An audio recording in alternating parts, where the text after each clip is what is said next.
நம்மக்கிட்ட ஒரு பேஷண்ட் ஒருத்தவங்க வந்தாங்க. அவங்களுக்கு நம்மளோட முதுகு தண்டுவடத்தில் பார்த்தீங்கன்னா டிஸ்க் வந்து விலகி போய் நர்வ் வந்து கம்ப்ரெஷன் ஆயிடுச்சு. அதனால ஒரு பக்கமே இடுப்புல இருந்து கால் வரையுமே வலி ரொம்ப அதிகமாக ஏற்பட்டு நடக்கவே முடியாமல் ஒரு பக்கமாக வந்து அவங்க தாங்கி வந்து நடந்தாங்க. அவங்க எப்படி நடக்கிறாங்கிறத பாருங்க.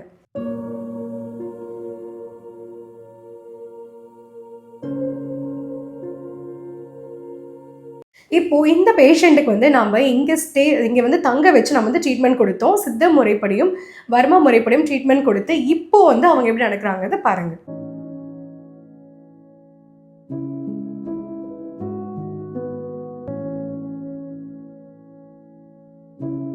இந்த பேஷண்ட்டுக்கு அறுவை சிகிச்சை தான் பண்ணணும் அப்படின்னு சொல்லி தான் வந்துட்டு அட்வைஸ் கொடுத்துருக்குறாங்க. இருந்தாலும் அவங்க வந்து எங்களோட ஒப்பீனியன் வந்து கேட்டாங்க. ஸோ இது நம்மளால் கண்டிப்பாக ட்ரீட்மெண்ட் கொடுக்க முடியும் அப்படின்னு சொல்லி சொன்னதுனால அவங்க வந்து இங்கே தங்கி பார்த்தாங்க. அவங்களுக்கு நாங்கள் உள் மருந்துகள் கொடுத்தோம். கூடவே வந்து அந்த டிஸ்க் வந்து கரெக்டாக அலைன்மெண்ட் பண்ணக்கூடிய வர்ம முறைப்படியான சிகிச்சைகளும் வந்து கொடுத்தோம்.